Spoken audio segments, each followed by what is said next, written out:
Bom dia, pessoal, tudo bem? Animados? Muitas atualizações para esse ano, para o ano que vem, não é verdade?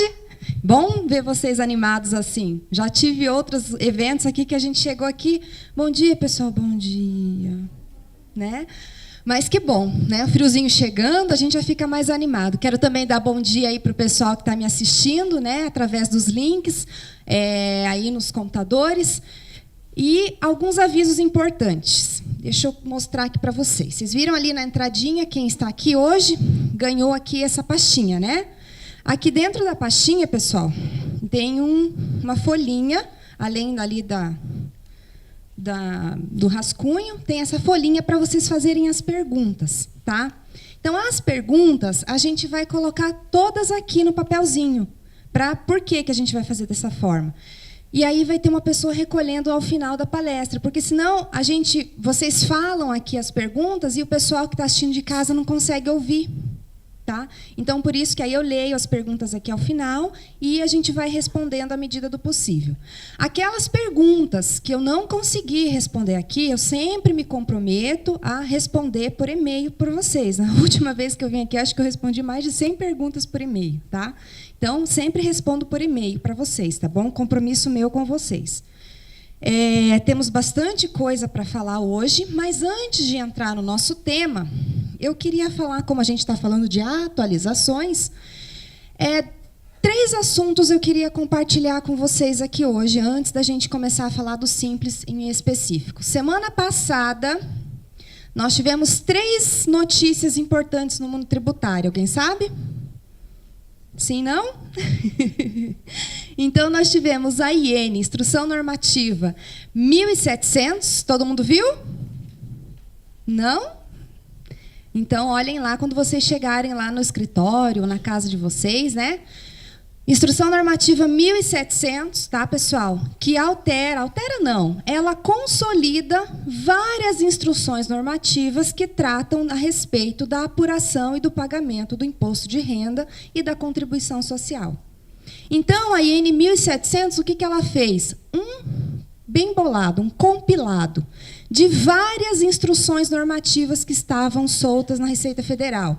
Tais como, lembram da IN 1515? Que veio logo depois da publicação da Lei 12.973, que extinguiu o regime tributário de transição e colocou lá várias regras para imposto de renda e contribuição social, depois, com as novas normas do IFRS, aí veio a Instrução Normativa 1515, que disciplinava várias regras da 12.973. Então, essa Instrução Normativa 1515 foi revogada também e ela foi para dentro da IN 1700. Tá? Então, lá, quando você agora precisar verificar várias legislações a respeito da apuração, pagamento do imposto de renda e da contribuição social, IN 1700 de 2017. Tá? Ela é mais ou menos o compilado de 9 instruções normativas, tá? Que estão lá dentro dela. Outra coisa que saiu semana passada, que é importante para vocês, IN 1701, as duas foram publicadas juntas. Fala da EFD-REINF. Já ouviram falar da EFD-REINF? Então, agora é oficial, né? Foi publicada a IN 1701, colocando o quê? As pessoas jurídicas que estarão obrigadas a entregar o arquivo. Só lembrando, né, vocês, para aqueles que nunca ouviram falar da EFD-REINF, o que é EFD-REINF, né? Ela vai substituir a DIRF, que hoje você entrega o quê? Anualmente, não é verdade? A partir de 2018, para aquelas empresas que fazem retenção, né, de CSLL, PIS, COFINS, empresas que têm cessão de mão de obra, vai ser entregue, então, a EFD-REINF, mensalmente, né? Todo dia 20 do mês subsequente à data de ocorrência lá do fato gerador, né? Que você fez a retenção. Quem vai ser obrigado a entregar? Então, quem faz a retenção, cessão de mão de obra, aquela parte dos jogos desportivos que tem ali patrocinadores. E quando que começa? 2018, em janeiro, né? para janeiro, a partir daquelas empresas que faturam acima de 78 milhões, lucro real. E julho, para as empresas que faturam abaixo de 78 milhões. Então, se você ainda não se programou, está pensando que vai demorar, que vai ficar, né? Então, apressa-te, porque 2018 já está aí, né? Lembrando que para 2018 também, além da EFD-REINF, nós temos também o nosso E-Social. Então, são 2 obrigações acessórias a mais para deixar vocês mais felizes, né? E mais alegres, que vocês não estarão obrigados a entregar também no próximo ano. E, por fim, agora uma notícia que deixou muito contribuinte feliz a semana passada, né? Última notícia para vocês aí ficarem alegres. Só coisa boa, vocês viram? Na semana passada, bombou o mundo tributário semana passada.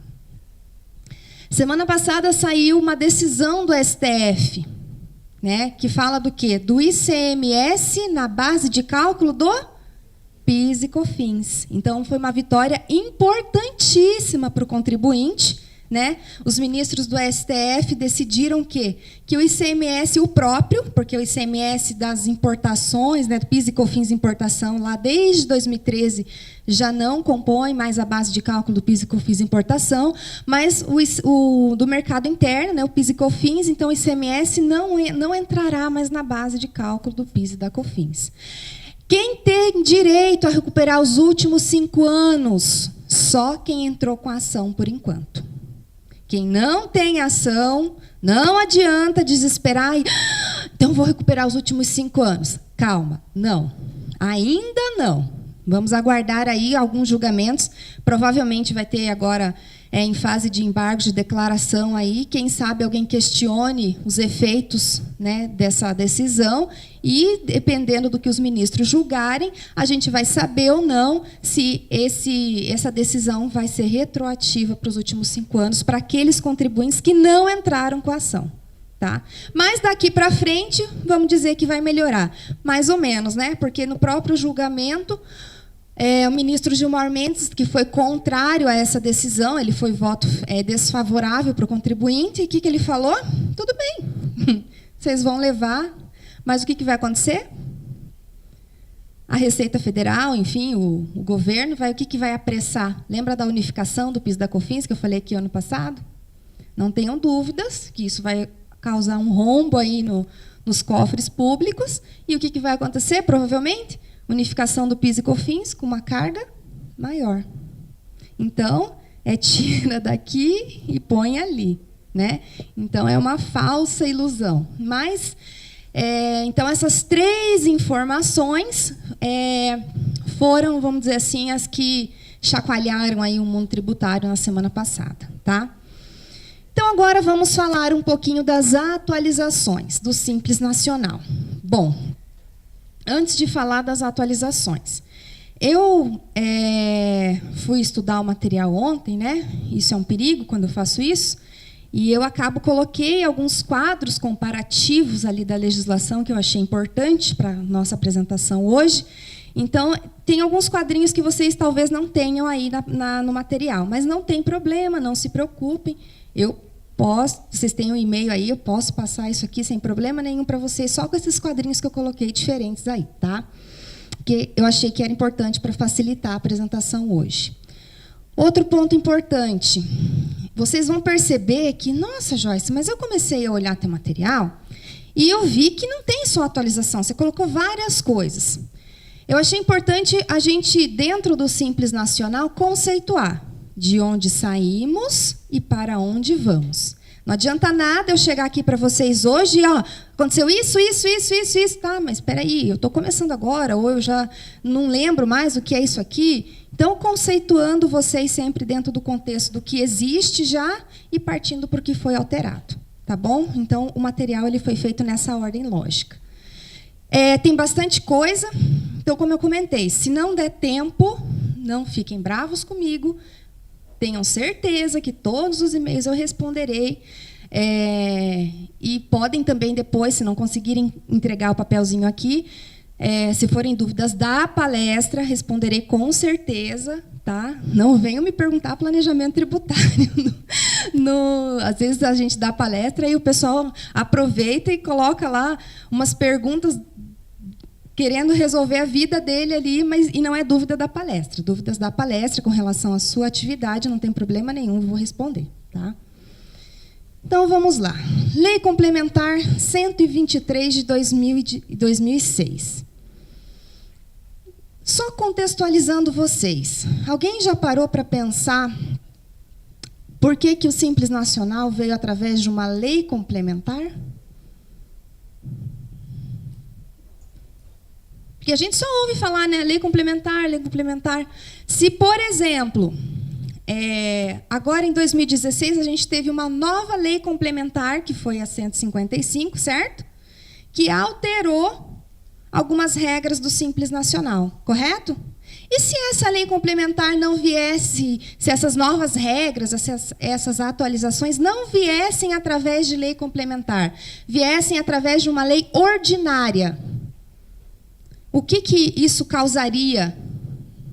Uma inconstitucionalidade. No nosso ordenamento jurídico brasileiro, né, muito bagunçado muitas vezes, né, nós temos o quê? Uma hierarquia das leis. E o que acontece com essa hierarquia das leis? Eu tenho a Constituição Federal, lei maior, que manda em tudo. Em seguida, as leis complementares, leis ordinárias, e assim uma sequência das leis. Então, de acordo com o que a Constituição determinar e mandar, as leis, os tributos, só podem ser instituídos em determinada hierarquia. Então, o Simples Nacional, de acordo com a Constituição, ele foi instituído pela Lei Complementar número 123 de 2006.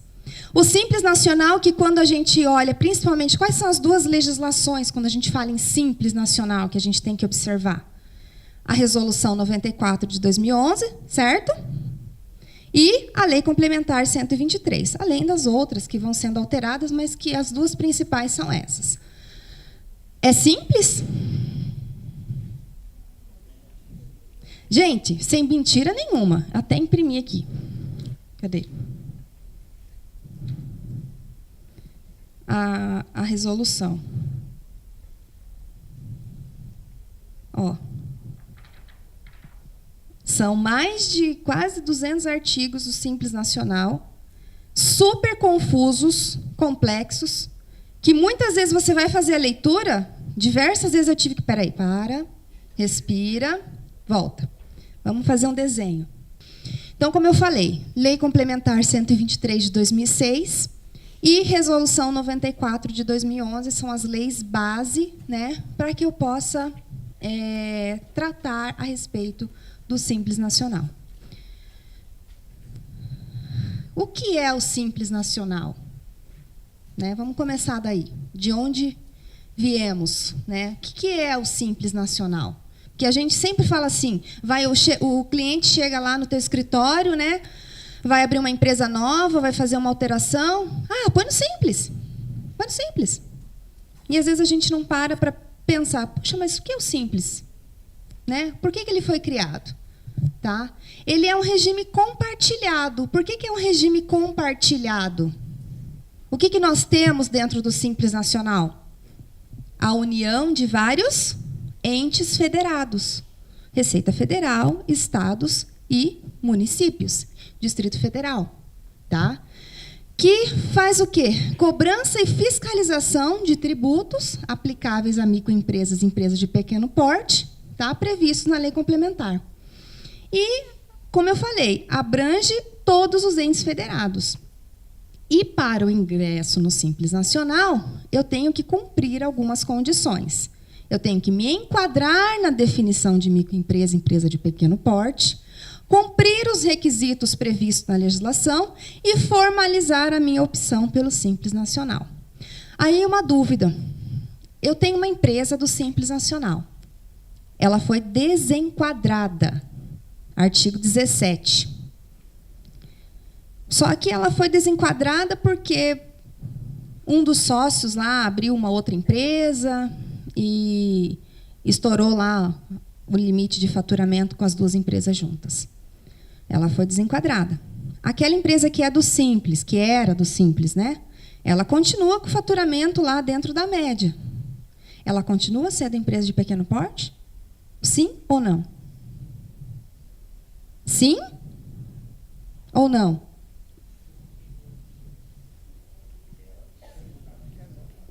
Olha os dados.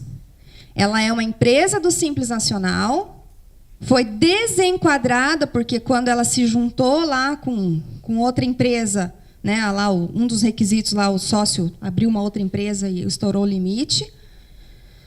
Só que ela, sozinha, não estourou o limite, a união das duas. Ela continua sendo empresa do Simples Nacional? E ela continua sendo empresa de pequeno porte? Então, cuidado, tá? Cuidado com essas definições. Eu tenho que me enquadrar, eu tenho que cumprir os requisitos, eu tenho que formalizar. Só que se eu for desenquadrada do Simples Nacional, por mais que eu tenha lá os 3.600.000, as regras tributárias aplicáveis à minha empresa agora são as regras do lucro real, lucro presumido, o que eu quiser optar ali. Cuidado com isso daí, tá? Simples Nacional, ele é facultativo, é uma escolha. Eu posso, quando eu constituir uma empresa ou fizer uma alteração, de repente, eu posso escolher ser Simples Nacional. É irretratável para todo o ano calendário. Uma vez escolhendo ser simples, vou ter que ser simples até o final do ano calendário, a não ser as questões de desenquadramento. E os recolhimentos dos tributos, né, todos feitos através do DAS, Documento Único, né, ali a guia de arrecadação do Simples Nacional. E o PGDAS, que é a declaração única. E agora, hoje é dia 22, semana que vem, o que vocês têm que entregar? DEFIS, né? Então, estão correndo aí para fazer a DEFIS dos clientes de vocês, né? Aí eu tenho, na Lei Complementar 123, quando ela foi instituída, ela traz um tratamento jurídico-tributário diferenciado e favorecido. Por que tratamento jurídico e tributário? Quando eu falo em tratamento jurídico diferenciado e favorecido, eu estou falando do quê? Facilidades na inscrição e baixa, embora seja um pouco mentiroso isso aqui, né? Mas tudo bem, né? Porque vai tentar abrir e baixar uma empresa? Jesus, né? Acesso aos mercados, simplificação das relações de trabalho, né? Alguns clientes veem os olhos brilhando aqui. Fiscalização orientadora, super, né? Associativismo, estímulo a crédito e capitalização, estímulo à inovação, regras civis e empresariais, acesso à justiça, apoio e representação. Isso aqui tudo, todas essas coisas bonitas que a 123 coloca lá para vocês, é um tratamento jurídico diferenciado e favorecido por você ser uma empresa do Simples Nacional, tá? E o que é o tratamento tributário diferenciado e favorecido? A possibilidade de recolher todos os tributos numa única guia, com alíquotas diferenciadas, com alíquotas menores, tá? Por quê? Porque você é uma empresa de pequeno porte. E a lei complementar esclarece que só se o contribuinte se enquadrar nessas condições, ele está, né, apto a ser uma empresa do Simples. Sempre quando eu falar em Simples Nacional, em condições para se enquadrar e impedimentos, eu sempre vou analisar quem? O artigo 3º, que são as condições gerais que autorizam as empresas a usufruir benefícios não tributários, e o artigo 17, que relaciona as hipóteses de impedimento ao sistema de arrecadação, tá? Então, vamos lá. Artigo 3º, o que ele traz?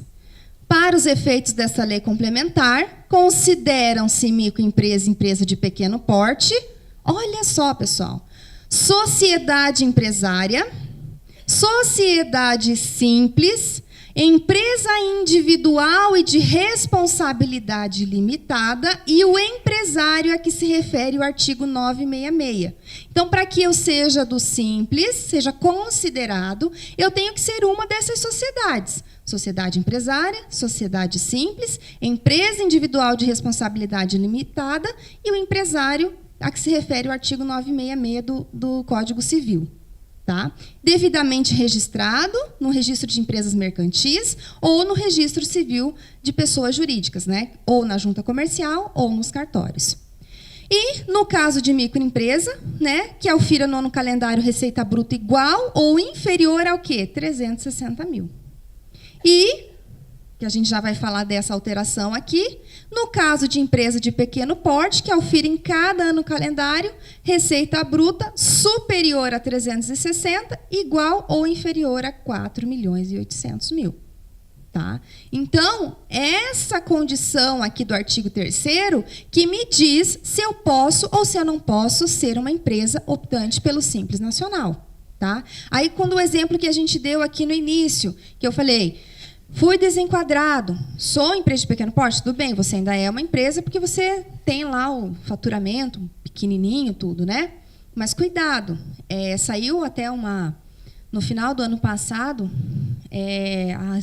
veio uma instrução normativa da Receita Federal que obrigou alguns contribuintes de ramo de bebidas, principalmente, a entregar já agora para 2017 o bloco K. E lá tinha uma dispensa para empresas do Simples Nacional. Aí veio um cliente meu e perguntou assim, mas eu sou empresa do Simples, porque eu tenho faturamento lá, meu faturamento não passa de 3.600.000. Calma. Para você ser do Simples, você tem que estar enquadrado dentro das regras do Simples. Se você tem um impedimento que te desenquadrou do Simples, ou mesmo que o seu faturamento esteja ali nos limites estabelecidos, você não é empresa do Simples. Então, cuidado com essas definições, tá? O artigo 17, que ele trata, não coloquei todo ele aqui, a gente vai ver ele no meio ali da apresentação, mas só para vocês saberem, não poderão recolher os impostos e contribuições na forma do Simples Nacional a microempresa e a empresa de pequeno porte. E aqui traz no 17 todas as regras de impedimento, que a gente vai falar mais para frente. Tá? Então, artigo 3º e artigo 17 são ali o carro-chefe, né, para você falar e verificar as condições do Simples Nacional. Estou no artigo 3º, beleza. Será que eu tenho algum impedimento do artigo 17? Não sei. Então, vamos verificar. E o que aconteceu de alteração na legislação que, né, dá até um arrepio? Tem umas coisas ali que, inclusive, eu acho que vai vir através de resolução daqui nos meses seguintes, porque, realmente, alguns itens da lei complementar que foram alterados ficaram até um pouco confusos, digamos assim, que a gente vai ver na sequência. O que a gente teve de alteração? Que foi aqui, quem conseguiu pegar lá online a apresentação, só esse quadrinho aqui que eu incluí. Achei importante colocar aqui para vocês as principais alterações que tiveram. Lei Complementar 155, alteração do limite ali da receita bruta, que a gente vai ver. Inclusão de novas atividades, investidor anjo. Além dessas três, eu coloquei as principais, mas além dessas três, nós tivemos também a possibilidade de parcelamento, né, que também foi instituído através da Lei Complementar 155. E, além dela, em 2016, o que aconteceu de diferente no Simples Nacional? O comitê gestor, que é quem? Receita Federal, estados e municípios, né, instituíram algumas resoluções que alteraram a Resolução 94 de 2011. São elas: Resolução 126 de 2016, que trata basicamente da segregação de receita bruta mercado interno e mercado de exportação, tá? Que ela coloca lá 2 limites, então eu posso ter receitas de exportação até 3.600.000 ou 4.800.000 e mercado interno também. Tá? E, em função dessa alteração aqui da Resolução 126, veio a Resolução 127. Né? Porque, quando eu fiz essa alteração, alguns benefícios fiscais que tinham ali na área do ICMS e do ISS, que a Resolução 94 prevê, ela veio só complementando, alterando que os limites ali para concessão do benefício também tem que ser levado em conta essa segregação que eu coloquei ali na 126 de 2016 para mercado interno e mercado de exportação. Tá? Domicílio tributário eletrônico, né, para as empresas que forem constituídas no Simples ali. Então, nós temos já automaticamente o domicílio tributário eletrônico. O que é o domicílio tributário eletrônico? É o fisco dizendo: olá, tudo bem? Como você está? Olha, estou a fim de te mandar uma intimação hoje. Por favor, olhe o seu correio eletrônico, né? O fisco preocupado com você, né? Quando você manda lá o PGDAS incorretamente, o que ele faz? Oi, tudo bem? Sabe esse PGDAS que você me mandou? Então, você confessou uma dívida nele. Eu não achei o DAS comprovando o pagamento. Por favor, faz o pagamento para mim. Senão eu vou aplicar um auto de infração aí para você. Ai, tudo bem, fisco, eu vou fazer para você. Então, essa é o domicílio tributário eletrônico que não temos mais para onde correr. Tem que você instituir a empresa ali hoje em dia automático. Parcelamento especial para débitos até o ano calendário de 2013. Então, lá na Resolução 94, tem várias modalidades de parcelamento que ele coloca, mas que são regulamentados depois pela PGFN. Tá? Então, ele alterou ali para o ano calendário de 2013 a inclusão nesses tipos de parcelamento, artigo 130 da Resolução 94 de 2011. Olha só quanta coisa! Resolução 128 de 2016, né, prevê ali a emissão do DAS para o MEI, somente para o MEI, por meio do aplicativo celular. Olha só, você está lá no teu escritório, você acessa o aplicativo lá do MEI no seu celular e o DAS sai para você. Olha como a Receita Federal gosta de vocês, viu? Vocês são especiais. Resolução 129 de 2016, alterações na composição da Receita Bruta, né? Ali na 129 ele coloca alguns itens a mais que compõem a Receita Bruta, tira outros. Na verdade, ele só faz uma arrumação ali de acordo com algumas legislações que saíram já em relação à área federal. Resolução 130, né, dispõe a adoção pelos estados e pelo Distrito Federal de sublimites da Receita Bruta acumulada para efeito de recolhimento do ICMS do ano calendário de 2017, principalmente estados, né, que têm ali o PIB de até 1%, né, federal de até 1%, enfim. Então, eles adotam sublimites. Eu dei uma olhadinha lá, estados de Roraima, Rondônia, enfim, né? Resolução 131 de 2016, instituição, né? Tem várias outras coisas, tá? Mas um destaque que eu dei, né? Então a gente vai ver a questão do investidor anjo, que foi aqui dentro da lei complementar implantado, tá? Então quem tem esse investidor anjo, principalmente aquelas microempresas, empresas de pequeno porte, startups, que recebem esse aporte de capital, tá? O que vai acontecer para essas empresas, né? Vocês vão ter que entregar ECD. Olha que legal. Então, preparem-se para o ano que vem, né? Porque isso aqui foi instituído em 2016. Então, se a tua empresa receber um aporte de capital de investidor anjo, aí você vai ter que entregar ECD, né? Aí você vai ter que pensar no seguinte: esse aporte de capital que a empresa está recebendo, você já fala com o dono, já prepara um aporte de capital aí para aumentar os meus honorários aqui, porque eu vou ter que agora não só entregar DEFIS, vou ter que entregar ECD também, entenderam? Então, já combina aí com o teu cliente, né? Resolução 132 de 2016, né, trata e regulamenta a respeito do parcelamento instituído pela Lei Complementar 155. Ufa, acho que é isso. Muita coisa em 2016 aconteceu nesse Simples Nacional, hein? Para ajudar vocês.